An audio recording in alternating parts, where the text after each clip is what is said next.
Washington, D.C. invests more money of taxpayer dollars per capita in affordable housing than any other city in the country. But when we drew a map of the district and just had dots of where solar was installed, there were some wards where there may have been one dot.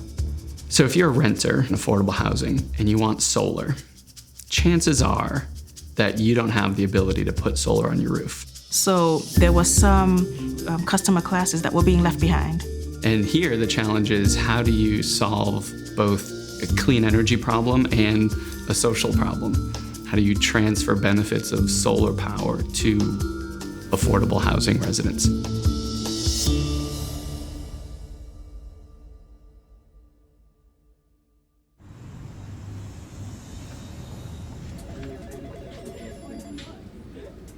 The Solar for All program is very much a sort of a bottom-up program. It's a voluntary opportunity to bring solar to low-income residents in the district.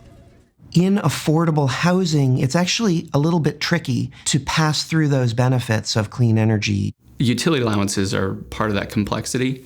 And in certain building types, if you were to reduce the electric bill of a person living in an apartment complex, that would require you to increase rents. Because they're going to pay a certain percentage of their total income on their housing expenses. We have a lot of people in multifamily buildings that are in affordable housing, and there's only one meter for the whole building. In some cases, they're master metered. Maybe you can't actually save them on their bill, but we pass through the money in other ways.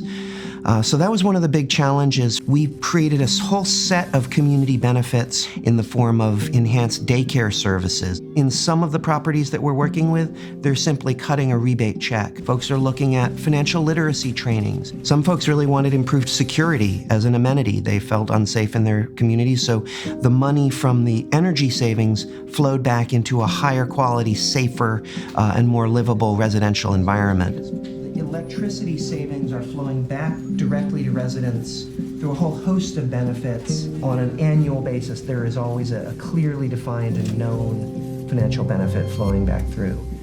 Community resilience is going to be the next big wave of challenges in the environmental area. We've had Hurricane Sandy take out parts of Manhattan, certainly Hurricane Katrina. So we have to become resilient. Frequently, the climate changes we're having, the extreme weather, has a worse effect on people in low-income communities. My name is Samuel Buggs. I'm 62 years old.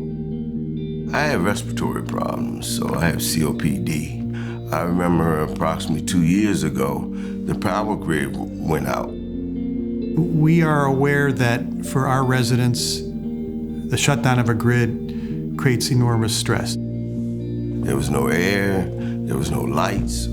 Our stoves and everything else was ran on electricity. And I couldn't take it because I had problems breathing. In the midst of doing this design work, a new concept came on the table called shelter-in-place resilience. So we're working on a project now, the Jubilee Housing, that will have solar panels on the roof and a battery storage system in the basement to create a resiliency center. It's even being funded partly by Pepco Foundation because they see the importance of it. This is the first of its kind, as we know, specific to the District of Columbia as it relates to residential facilities. So if there is a power outage event, which we know, unfortunately, there will be, they can access the television, updates on information, and a host of other resources that power delivery provides. We have a small kitchenette so people can cook food. Medicines that need to be refrigerated can be refrigerated during a blackout. 2 years ago, if that would have been available to me, it wouldn't have been necessary for me to seek out air conditioning in another place. I could have came right downstairs.